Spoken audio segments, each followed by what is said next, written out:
ये है talks news network और आप देख रहे हैं पॉलिटॉक्स, राजनीति का कच्चा चिट्ठा। अर्थशास्त्र से पोस्ट ग्रेजुएट मुख्यमंत्री अशोक गहलोत के पिता लक्ष्मण सिंह गहलोत एक माने हुए जादूगर थे। अपने पिता से सीएम गहलोत ने भी जादूगरी के गुण सीखे। हालांकि सीएम गहलोत ने इसे पेशा नहीं बनाया, लेकिन आगे चलकर उन्होंने ऐसे कई राजनीतिक दांवपेच चले कि सब उन्हें सियासत का जादूगर कहने लगे। सियासी जादूगर गहलोत के बजट पर पूरे देश में हो रही चर्चा। इस बीच सियासी चर्चा यह भी है कि एक बजट से सभी के मुंह बंद कर दिए, साथ ही साबित कर दिया कि असली मरुधरा में सियासी जादूगर सिर्फ गहलोत ही है। मुख्यमंत्री अशोक गहलोत अपने पिता से विरासत में मिली जादूगरी का राजनीति में गजब तरीके से इस्तेमाल करते आए हैं और इसीलिए उन्हें राजनीति का जादूगर भी कहा जाता है। सीएम गहलोत ने मुख्यमंत्री के रूप में अपने तीसरे कार्यकाल के चौथे बजट में गजब की जादूगरी दिखाई और बजट के अपने पिटारे से राजनीति से बहुत ऊपर उठते हुए एक ऐसा बजट पेश किया कि विपक्ष उसमें इस साल के पहले ही विधानसभा चुनाव की संभावनाएं टटोलने लगा है।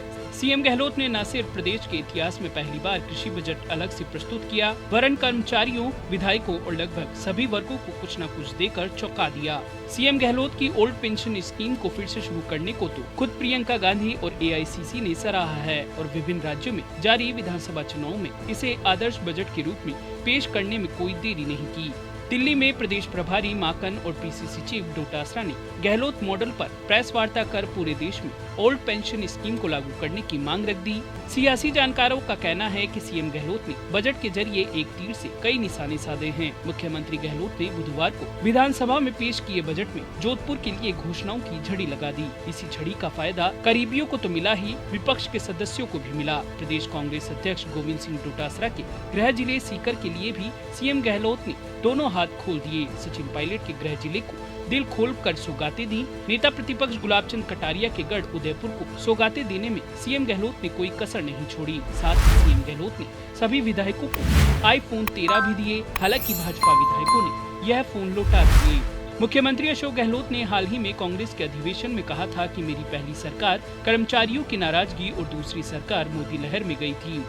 कर्मचारियों को साधने के लिए सीएम गहलोत ने इस बजट में ब्रह्मास्त्र चलाया है। सीएम गहलोत ने ओल्ड पेंशन योजना फिर से लागू करने का फैसला किया है। सियासी जानकार इस योजना को मास्टर स्ट्रोक मान रहे हैं। माना जा रहा है कि इस एक फैसले का 3 लाख से ज्यादा कर्मचारियों को फायदा मिलेगा। सीएम की घोषणा के तहत 1 जनवरी 2004 और उसके बाद नियुक्त सभी कर्मचारियों को नई पेंशन की जगह पुरानी पेंशन मिलेगी। रिटायर होने पर अब कर्मचारियों को पूरी पेंशन मिलेगी। साथ ही 1 अप्रैल 2022 से संविदा कर्मियों की सैलरी 20% बढ़ेगी। माना जा रहा है कि 2003 में जब ये पेंशन स्कीम बंद की गई थी तो कर्मचारियों की नाराजगी सरकार को झेलनी पड़ी थी। अब इस सरकार द्वारा लगाए गए करीब 1 लाख से ज्यादा कर्मचारी के लिए स्टार प्रचारक बनेंगे और कांग्रेस के लिए मास्टर स्ट्रोक साबित होंगे।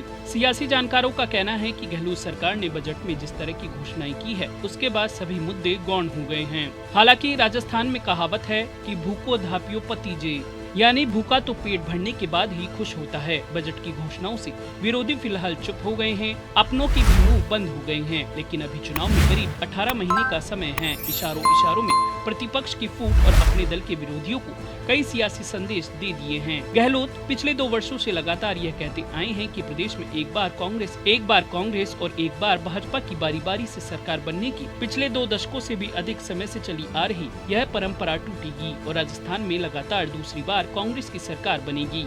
सीएम गहलोत ने हाल ही में यह भी कहा था कि मेरी सरकार को 3 वर्ष हो गए हैं, लेकिन कहीं भी सरकार विरोधी लहर नहीं दिख रही। पॉलिटॉक्स ब्यूरो, जयपुर। ये है टॉक्स न्यूज नेटवर्क और आप देख रहे हैं पॉलिटॉक्स, राजनीति का कच्चा चिट्ठा।